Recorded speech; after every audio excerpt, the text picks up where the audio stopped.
For my chemical experiment, I'm going to be cooking an egg and showing you the chemical change that happens when you cook the egg. But to do that, we first need to know the signs of a chemical change. So from my research, these are all the signs of a chemical change. So we got change of color, change of smell, formation of a gas, formation of a precipitate, and the change of temperature.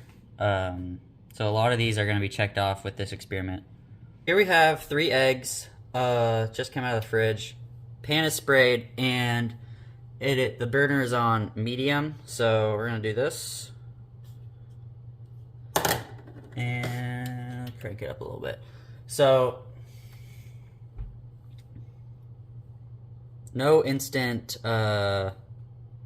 nothing's going on too much yet, so I'll get back to you when something happens. So you can start to see some of these clear areas are already turning white. That's just the start of the color change that we have going on here.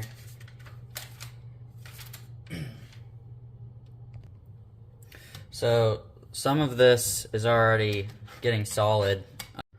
Sorry, I had to focus up. It started cooking fast. What I was saying was the egg is primarily made of protein, and the proteins in the egg are held together by very weak covalent bonds.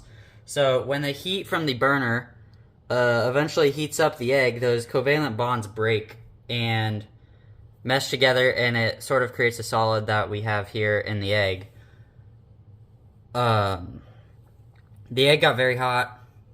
Definitely a temperature change. It went from being in the fridge to however hot the egg is. I don't have a thermometer here. The color changed a little bit, not that much. It went from a liquid to a solid, and it formed some gases. I don't know if you guys could see them very well, but there were some bubbles in the pan coming up. And there's a slight smell change, saying that raw eggs don't have a smell. So, I'll show you this. So from the experiment, we got these 4. Forming a precipitate, from my research, is kind of when 2 liquids are mixed and it creates a solid. There's really only one liquid here, which is the liquid egg. So I don't think we formed a precipitate, but everything else we did. So something else I'd like to add is if you change the temperature of the burner, that could either speed up or slow down the reaction. It wasn't going at medium, so I had to crank it up a little bit, but if you keep it at low, the reaction might not even take place, because this egg has to get to a specific temperature.